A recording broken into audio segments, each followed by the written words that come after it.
Well, hey, good to have everyone here, and thanks so much for joining this morning. My name is Ben Walker, and we've got a really exciting webinar for you today, in the sense that it's, I was actually just talking to Jazz and Michael before the call, and I sort of said, hey, this is like even better than Cash Flow Boost, or even better than JobKeeper, with the significance of this if it's done right. So really looking forward to sharing with you all about the 50% wage subsidy for eligible employees this morning. As usual, before we get into the meaty stuff, I do like to share what's coming up at Inspire with our webinars, and one of the next ones we're going to be holding, which is actually quite popular, especially at the moment, is our cryptocurrency tax masterclass.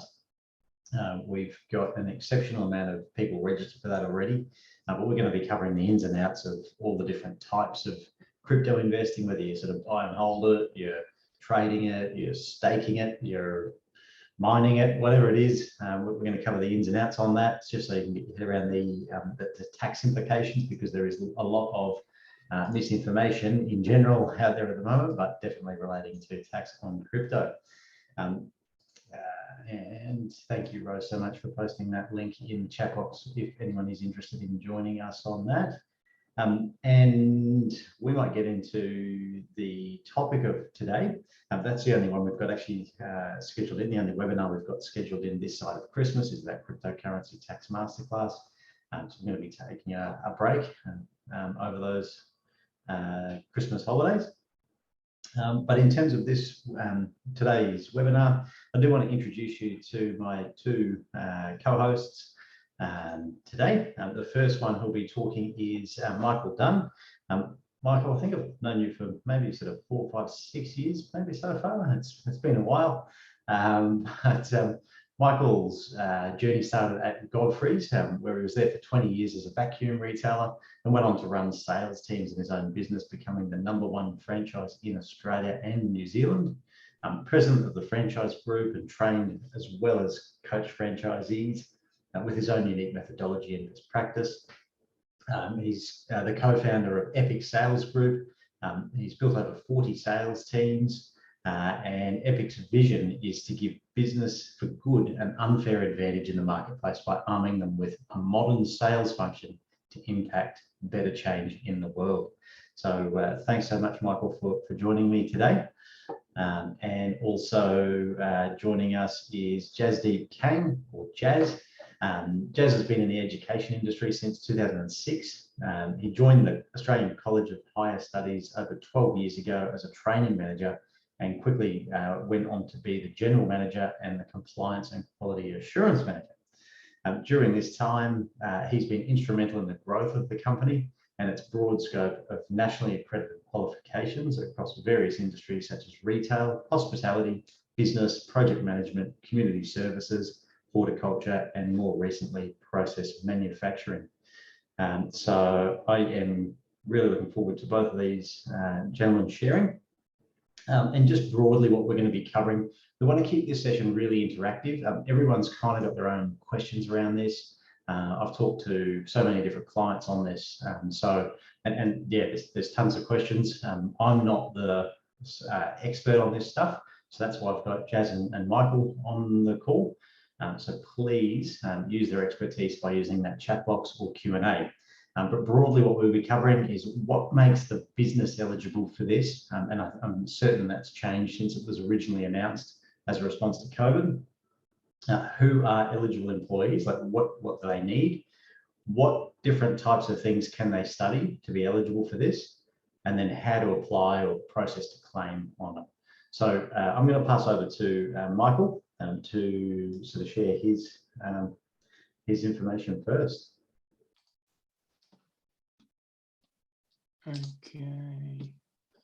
Okay, so can everyone see that?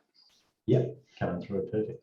Awesome. All right, so the background, just quickly how I came across it. I was actually researching for my own company, thinking that there had to be some sort of subsidy going on with COVID, and I came across a guy on LinkedIn who referred me to another person, and and basically said that no one really knows about this. They think it's because BAC actually stands for Boosting Apprenticeships Commencements.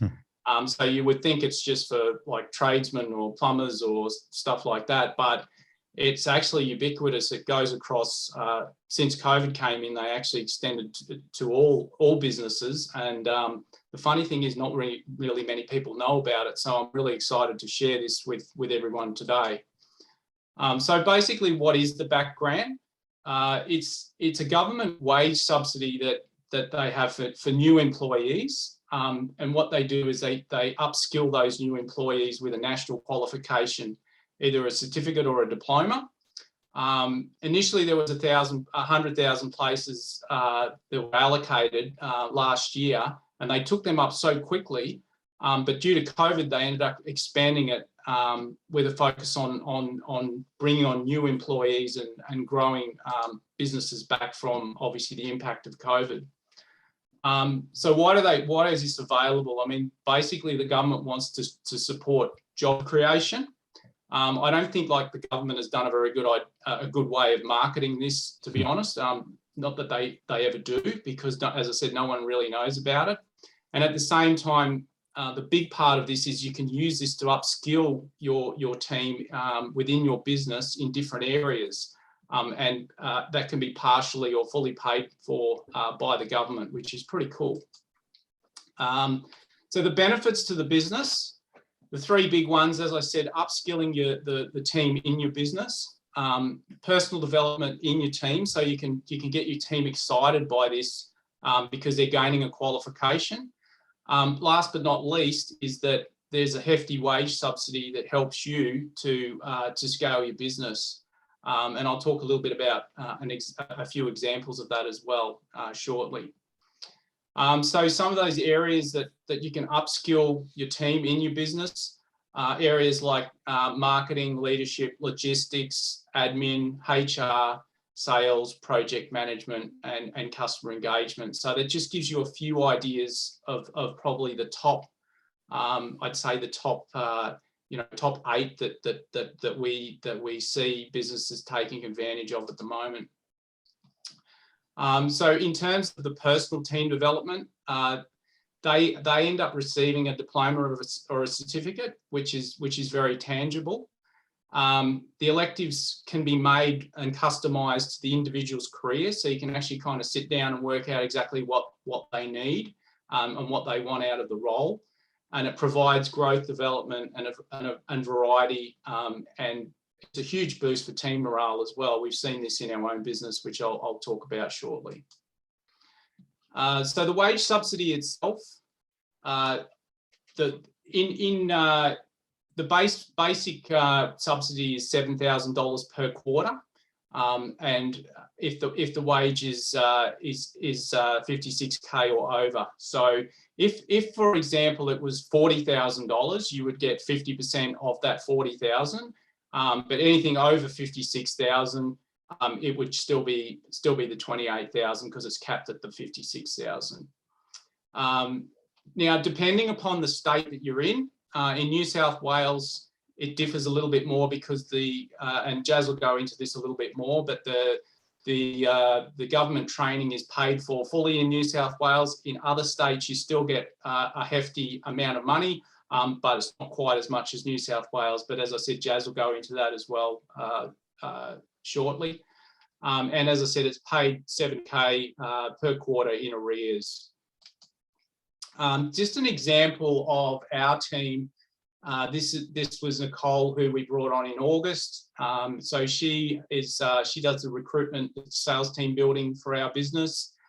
So she's doing a diploma in leadership and management. Is absolutely loving the course so far, and her role will be to run that whole department. So we're upskilling her and building capacity in advance using the diploma of leadership and management in that way as well. But just also in our team, we've got 3 people on it at the moment. We've got another 2 people going on in January, and then we're hiring another 3 people. And I was just saying to Ben before that the government, in our case, will be helping us to the tune of about $250,000 plus to scale our team, which incredible. It's mind-boggling when you think about it, and even worse that not a lot of people are really taking advantage or knowing about this. And Michael, we've got a question that's just popped through. Abhishek's asked, is this only for new employees or can it be used for existing employees? What if someone has joined in the last 2 weeks as full-time?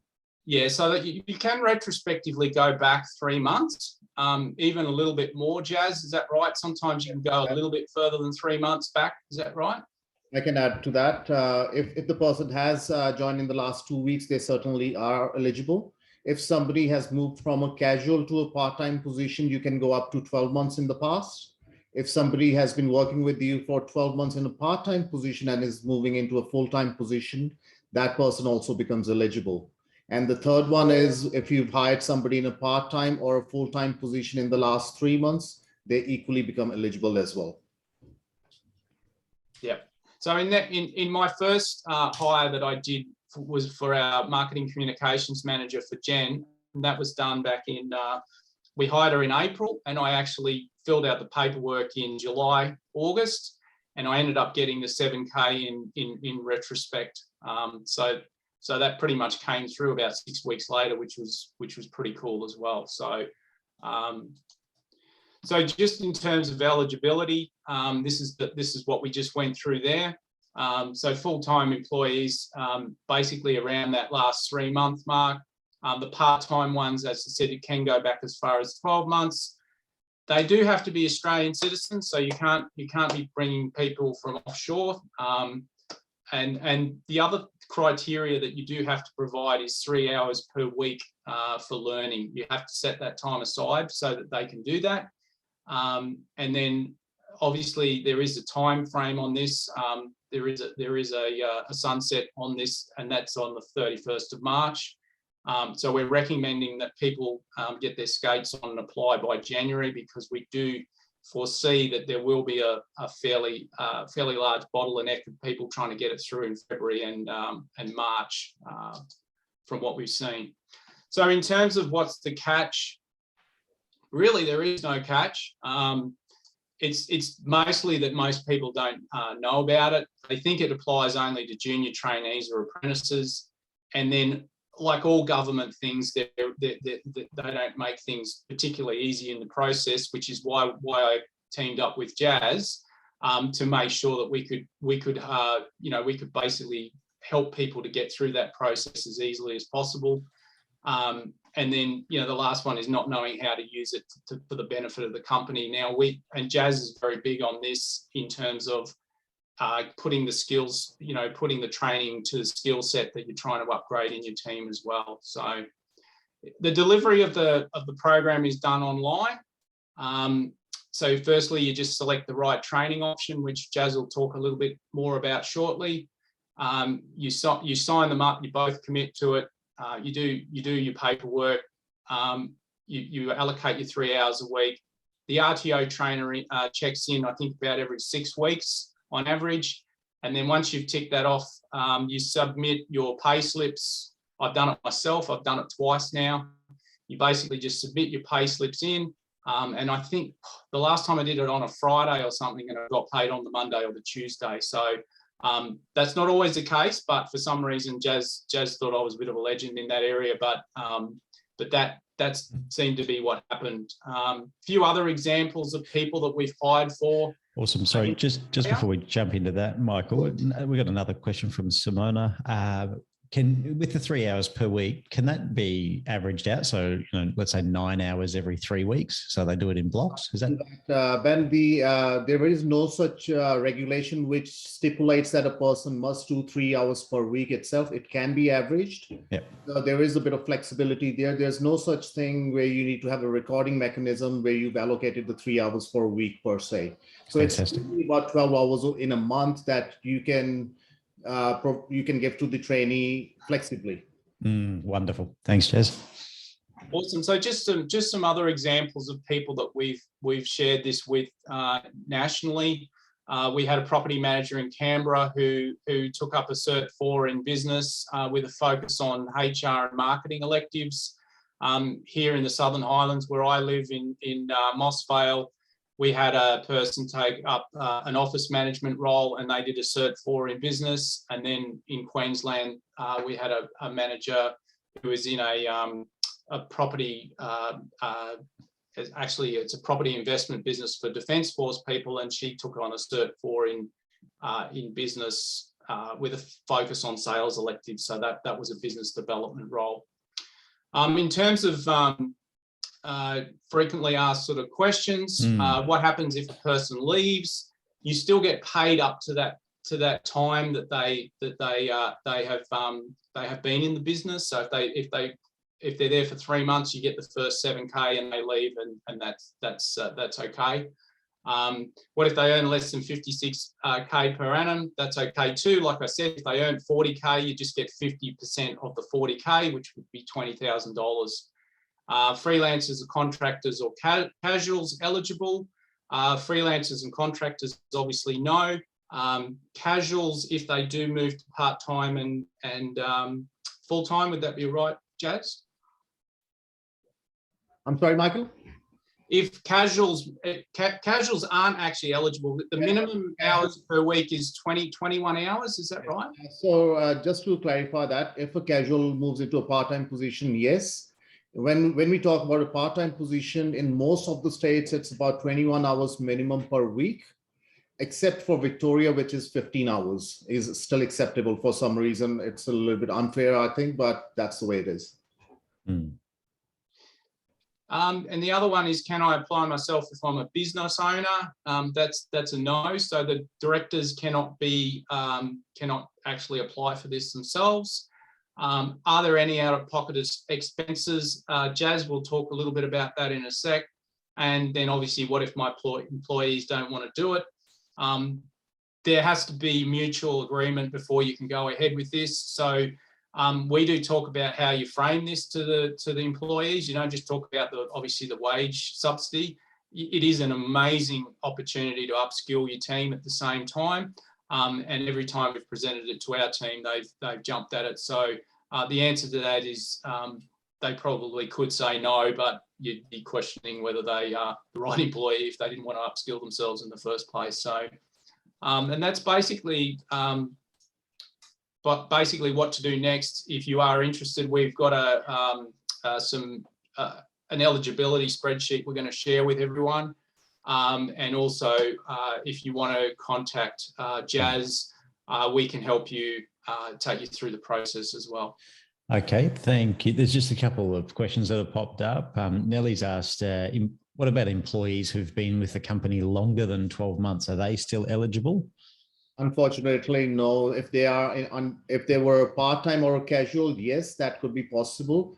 But sorry, let me reframe. That only extends up to 12 months as well. When you're moving them into a full-time position, that would be possible. What many businesses are doing is, if they've got a pool of people, let's say that they've got 5 or 6 participants within the organization, they are using those 5 or 6 people where they are receiving the wage subsidies, for example, and the incentives, and they are using some of that portion into a fee-for-service professional development exercise, which we also offer to the people, and it can be worked out mutually depending upon the number of participants in a business. Okay, fantastic. That's great. And Mariana has said, if someone has left, like resigned, can you reinstate them with this program? If they were employed with the organization, let's say for a period less than 3 months, there may be a possibility. I can't guarantee that because it's up to the discretion of the apprenticeship center and the Department of Education to approve that traineeship. Okay. In circumstances, if they've moved from one ABN to another ABN, because many organizations have multiple ABNs, then it's possible. Okay. That's considerable. Very much so. I would just like to take this opportunity just to add a little bit of information on the fees associated, as what Michael was informing about. Sure. Which is that in New South Wales, it's completely covered by the New South Wales state government. Whereas in other states, we do charge a fee of $1,500 per participant per quarter. The first invoice is raised in advance because of our setup costs for the individual. The second invoice is raised in the second quarter, but it's only payable when you get your first wage subsidy back from the government. So in essence, there's a $6,000 expense for the person who's under a fee-for-service arrangement. Although, as we were discussing before, that if you've got a full-timer who hasn't completed any previous tertiary qualifications, you will receive $28,000 in the first year. Then we extend that training contract in the second year if it's a certificate 4 level qualification or up to a diploma. And in the second year, you will receive another $6,000, which is capped at $1,500 per quarter. Of course, the person has to remain in their employment in order to receive that incentive. But let's say that in the second year, if the person leaves between the first half of the year, you will still receive $3,000 for that particular time. And then towards the end, if a person hasn't completed any tertiary qualifications before, you get additional $2,500 at 6 months and $1,500 at the end for a full-timer. And for a part-timer, it's $1,500 at the end. So we can provide all of that information if you are interested in writing, so that it makes it easier for you to. So just in essence, what Jazz is saying is, if you're in other states, you pay $6,000, but then you get $4,000 back as long as they haven't done tertiary qualifications. Is that right, Jazz? That's correct. Yes. So you end up just with $2,000 less than New South Wales. So it's still a chunk of money, but it's just done a little bit differently in other states that are outside of New South Wales. And let's say if they've got a bachelor degree, but they're doing further study, then out of your sort of first $7,000 for the quarter, your first quarterly payment, you've got to pay that full $6,000. You don't get the $4,000 as well. So what happens in that case, Ben, is that in that particular essence, you will still receive the $7,000 in your first quarter, out of which you've got the $1,500, which is the expense. So we only charge $1,500 per quarter. We don't take $1,500 up. It's done over the whole period. Yeah. Got it. Fantastic. Okay. Another question we've had is, if the person's part-time, the question is, do they still need to be paid above $56,000? Not necessarily. It's up to the discretion of the employer. So if you want to receive the 28K benefit, the benchmark is 28K, which is you need to be paying 56,000 in order to get the 28K.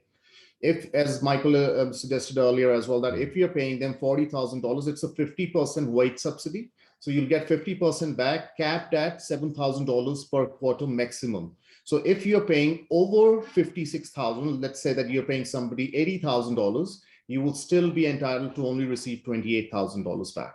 Correct. I hope that answers the question. Yeah, no, definitely. That's great. All righty. Did you have anything further to share, Jazz, or should we open up to sort of... When it comes to the selection of the qualification, and this is a very common question which is asked depending upon the nature of the business, we've got suite of qualifications starting from certificate 3 in business with many specializations which can be sales focused, customer focused, IT focused, admin focused. And then we've got very good qualifications when it comes to sales and marketing, which is in the marketing and communication. Leadership and management is highly sought after, especially for managers. The qualifications which are very specific to certain projects, especially in the construction industry, is where people choose to do a certificate 4 in project management or a diploma of project management. And then when we talk about people who are just coming out of school, for example, and they want to go on a traineeship, then a certificate 3 in business or customer engagement is the right focus for them. But as Michael said earlier as well, that we work with you as the employers, and we look at your needs and requirements and scaling on what your business actually needs and what your business plan would be. And based on that, we will select certain qualifications. This is not the complete list. We've got many more qualifications apart from this as well. As we said, that they are in the areas such as horticulture, process manufacturing, hospitality, retail. So we've got quite a lot that we can offer to the people. So don't feel that if the only qualifications that we can't deliver, for example, are much related to trade, electrical trades, for example, and things like that, which is more focused with TAFE. And but if you have any questions on that, we are more than happy to help.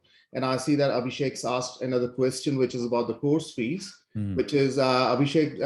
What we do is we charge $1,500 per person per quarter. That is for the very first year, which is about $6,000. Where it goes into the second year, which is the where you get the $6,000, we've capped that at about $2,000 for the year. Great. Okay. That's only for out of New South Wales. That is. Yep. Fantastic. And then for the other states, actually, that's a really good question. So what happens, because we've got clients from New South Wales on the webinar today, but we've also got them from other parts of Australia. Yes. In New South Wales, it's quite fortunate that the New South Wales government covers all of the expenses for the people, right? So if there are multiple businesses who have multiple locations, so the person that is going to be completing the traineeship must be located in New South Wales in order to receive that benefit, which is that no fees would be applicable. Or the business has to have an address in New South Wales, because most of the sign-ups are done remotely nowadays. So that's where the business, the apprenticeship center requirement is for you to have your physical business location. It can be another location. Your head office could be in Queensland, but you may have a location in New South Wales, for example. Then you can still avail that opportunity. When it comes to people who are in Victoria, who are in Queensland, South Australia, or Tasmania, Northern Territory, over there, the fee would be applicable, which is the $1,500 per quarter. Yep. There you go. That's great. All righty. Well, I think that's about all of the structured content for today. So yeah, we've got the next quite a few minutes if we need them, all for Q&A. So I've seen a few people asking questions, but there's a lot who haven't yet. So if you've got some stuff to ask, here is your opportunity. I would just like to, while people are thinking about it, I would just like to add a very important, crucial point that, as we said, that many people are not aware of this opportunity, and what you need to look at really is scaling of your business. So if you were going to be hiring somebody in the next year, for example, post-March, then I would suggest that please look into that to get that benefit earlier, definitely. Simone has asked, so is it covered for any certificate? Yes, all of the qualifications are covered in this particular back subsidy, in the wage subsidy. Sorry, Michael, you're just on mute. I might be able to answer that one from Abhishek. In terms of, you know, if I go through all this trouble and they're not eligible, I would say to you that we will know very quickly whether they're eligible or not. And most of the time they are eligible. And I had the same problem. I was thinking, my God, this is too good to be true. And even when I said to my co-founder, she was like, oh, that's crazy. Like, how would the government pay that amount of money? But it is true, and as I said, I'm a living, breathing case study of you know, taking advantage of this. And really, we wouldn't be scaling our team on the size and scale that we're doing at the moment without this as well. So, and I would like to also answer to Abhishek's next question as well, that the only time that we raise an invoice is when we know for certain that the person is eligible. So that's why we do a pre-eligibility check, where you will be receiving a spreadsheet that gives us the start times of the employment of individuals, and that easily can be worked out who will be eligible and who won't be eligible. And in case for any reason the department rejects the training contract for any reason, of course we are not going to be charging you guys for that, for sure. But we don't come across that, because we do our eligibility check prior to, you know, sending all the paperwork. We don't want any employee to be doing any unnecessary work where there's not going to be a result at the end. For sure. And actually, we will be, Rose, if you've got that link ready, we'll be dropping a spreadsheet into the chat box. That is basically, if you do want to take the conversation further, the next step would be a conversation with Jazz. And there's a link that's just gone in the chat box. I'll just share it on my screen as well. So the idea here is we'll need to pop in the team member's name, their role description, the state that they're based, when they commenced employment, their occupation type. Is that one full-time, part-time, casual? On there? Yep. Okay, cool. Do they have tertiary qualifications? And you mean university bachelor degree or higher? Anything above certificate 3 or 4. Okay. All right. Yeah. Cool. Above certificate 3 or 4. Study areas of benefit. So if they're in, like we've had one of our team members in our sales and marketing team, and so we've sort of added in marketing communications as the idea of what we'd like him to learn more about. Study areas of interest as well. So if they've got a personal interest in something too. So if you want to do this, then click the link, do this one here that says make a copy. So you've made it your own version. Fill it in for you, people who you think might be eligible. And just as a reminder, we want anyone who's started in the last 6 months in general, but anyone who's started casual in the last 12 months who's gone on to be part-time or full-time. Yeah. So the last 3 months for full-timers, but I think it can sometimes be squeezed out to four months, can it, Jose? That is true. And if you've got somebody that's been hired in the last 4 to 5 months maximum, I would say, in that case, what we tend to do is we just tend to start their training contracts from that time onwards. In most of the circumstances, because we've got existing contacts with the apprenticeship centers, we can get that through. Yeah, fantastic. That's great. Also, just a couple of other questions. If you're considering hiring a family member in your business, is it just people who are directors that are excluded? That's right. Only the directors are not eligible to be participating in the training program. But if you've got family members, you can certainly hire them. Okay. Wow. As long as you are able to take care of their wages, that should be fine. Yep. No, there you go. Cool. Fantastic. All righty. Well, we might do last questions and then wrap up. Okay, so we'll also be including, so after this webinar, we'll include the recording for it, but also a link to the spreadsheet I just opened up, a list of example courses. But by the way, keep in mind that that's not the only courses that are eligible for this.